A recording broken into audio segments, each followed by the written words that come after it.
Charles Leclerc remporte le Grand Prix de Grande-Bretagne, sa toute première victoire à Silverstone. Mais soyons honnêtes, ce n'est pas de ça que tout le monde va parler ce soir. On va parler d'une fin de course sous safety car, d'un bug informatique de la FIA qui a privé tout le monde d'un vrai final, et d'un homme, Kimi Antonelli, qui domine tout le week-end et repart avec 0 points. Alors installez-vous, on débriefe cette course complètement folle, du départ jusqu'à la polémique finale, et je vous donne mon avis tranché sur la gestion de cette safety car. Commençons par le début. Sur la grille, c'est Antonelli qui est en pole, après avoir déjà gagné le sprint la veille. Il a tout pour signer le week-end parfait, sauf qu'à l'extinction des feux, c'est la catastrophe. Il patine, ses roues s'emballent, et il se fait littéralement avaler. Leclerc, parti deuxième, et Hamilton lui passe au devant avant même le premier virage. En quelques secondes, le poleman est déjà troisième, et devant, Leclerc ne va pas se faire prier. Il prend le large en air libre et commence à dérouler sa course. Petit accroc dès le premier tour pour McLaren. Oscar Piastri accroche Liam Lawson, abîme son aileron avant et doit rentrer le changer en fin de tour. Sa course est déjà quasiment fichue. Il passera l'après-midi à remonter péniblement. Autre coup dur pour Hamilton cette fois. Les commissaires lui collent 5 secondes de pénalité pour un faux départ. Sa Ferrari a bougé avant le signal, s'est arrêté, puis est reparti. La sanction est méritée et il devra la purger lors de son arrêt au stand. Côté stratégie, tout le monde part en pneu médium avec un seul arrêt prévu pour passer en dur. Verstappen dégaine le premier, il s'arrête très tôt, autour du 17e tour. Leclerc, lui, temporise, rentre autour du 26e tour pour un arrêt canon d'à peine 2 secondes et des poussières, et il ressort deuxième avec une belle avance à gérer. Et c'est là que la course bascule avec le vrai crève-cœur de la journée, Kimi Antonelli. Après avoir retardé son arrêt, il ressort avec des pneus bien plus frais que Leclerc et il fond sur la Ferrari. L'écart tombe, 7 secondes, puis 5. On se dit qu'on va avoir une bagarre magnifique pour la victoire. Et puis, au 41e tour, le message radio qui tue. Something is broken, quelque chose est cassé. Selon Mercedes, c'est le déflecteur de sa roue avant gauche qui a lâché, avec des débris coincés autour de la roue. Antonelli supplie son équipe de le laisser continuer, ne serait-ce que pour un point.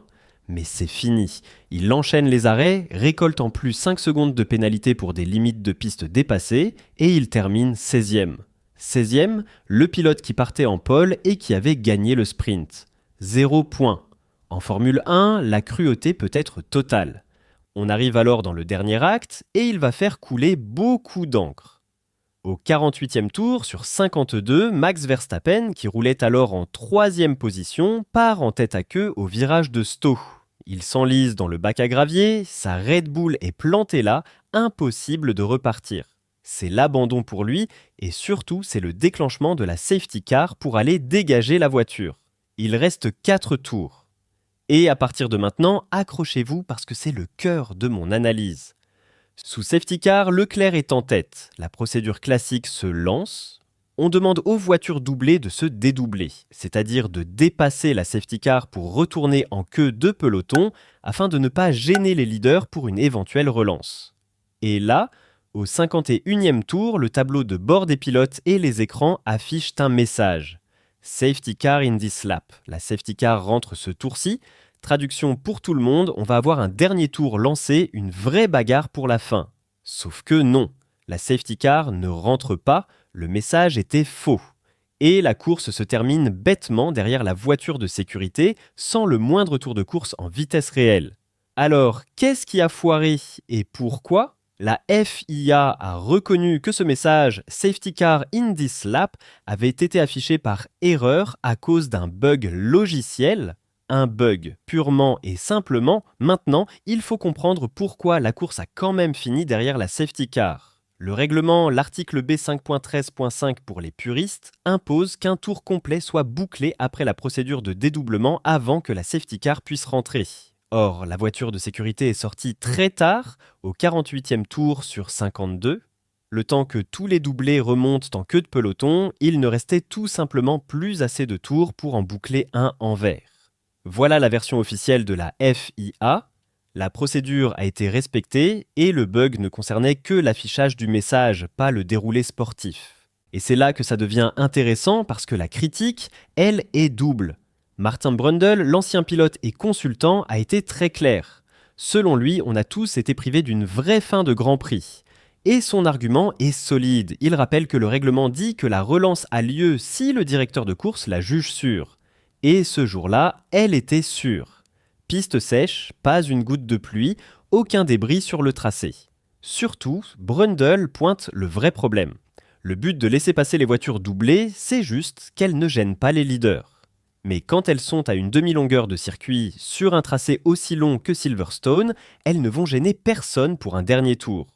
On n'était pas obligé d'attendre que toutes ces voitures fassent gentiment le tour complet pour se ranger derrière. Alors voici mon avis. Et je pense qu'il faut séparer deux choses. Sur le résultat pur, il n'y a pas de scandale. Personne ne s'est fait voler la victoire. Leclerc était devant, il méritait de gagner, il gagne. Ce n'est pas un Abu Dhabi 2021, où on avait fabriqué de toutes pièces un dernier tour pour changer un champion du monde. Ici, c'est même l'inverse. La FIA a été trop rigide, trop scolaire, coincée par sa propre procédure. Mais, et c'est là que le bât blesse, il y a deux vrais problèmes. Le premier, c'est ce bug logiciel, et l'ironie est cruelle. Ce système automatisé de gestion des voitures doublées, il a justement été développé par la FIA après le fiasco d'Abu Dhabi 2021, précisément pour fiabiliser la procédure et éviter les erreurs humaines. Et c'est ce même système, censé être la solution, qui plante et qui affiche un message faux. C'est très gênant.